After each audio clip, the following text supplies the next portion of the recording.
Jeudi 25 juillet 2019, direction le Sénégal avec le quotidien qui fait état d'une plainte contre Aliou Sall et Timis en ce qui concerne les contrats pétroliers. Abdoul Mbaye et Lamine Diallo ont saisi le juge d'instruction, annonce le journal. Scandale Petro-Tim, plainte contre Aliou Sall et Franck Timis, renchérit Walf Quotidien. Changement de titre avec le Sud Quotidien qui s'intéresse au dialogue national inclusif en disant « Famara au point mort ». Manchette sport avec le Soleil. Macky Sall sur la CAN Égypte 2019, la participation des Lions sera évaluée. Et il sera question de mettre en œuvre le plan stratégique de développement du football au Sénégal. Au Togo avec Liberté, grand banditisme à Lomé et environ. Les vraies victimes des braquages à main armée. Et puis avec Togo Matin, droits de l'homme. C'est l'heure pour le Togo de passer l'examen périodique universel, dit le journal. Au Gabon, l'Union offre sa une à l'homme politique Louis-Gaston Maïla. Opposition, réconciliation, santé du président, publication, sans hésitation ni ménagement comme à son habitude, le président de l'UPNR, Louis-Gaston Maïla, évoque dans un entretien à l'Union divers sujets d'actualité de la situation au sein de l'opposition dont il juge sévèrement le comportement des membres, aux supputations malsaines autour de la santé du chef de l'État, en passant par la réconciliation qu'il ne cesse de prôner. Au Cameroun, insécurité dans l'Adamawa avec mutation, le brasier humanitaire, titre le journal. Terrorisé et appauvri par des bandes armées centrafricaines et tchadiennes, de milliers de Camerounais ont fui leur village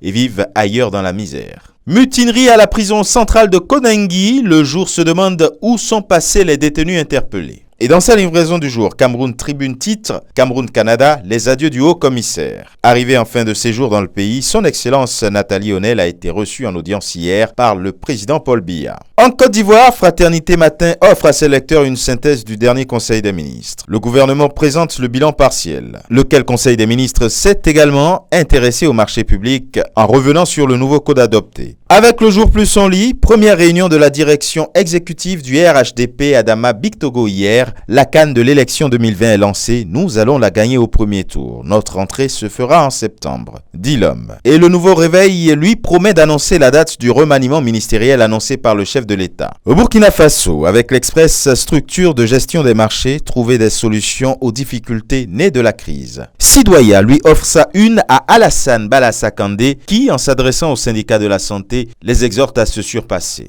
Le quotidien L'Information pour tous, lui, s'est intéressé à Kamou Malo, le nouveau sélectionneur des étalons seniors, à propos duquel les Burkinabés sont partagés entre satisfaction et scepticisme. Et enfin, le Matin du Sahara et du Maghreb nous dit que le chef du gouvernement préside la 7e session du conseil d'administration de l'Agence pour l'aménagement de la lagune de Marchika et ce sera tout pour aujourd'hui. À demain.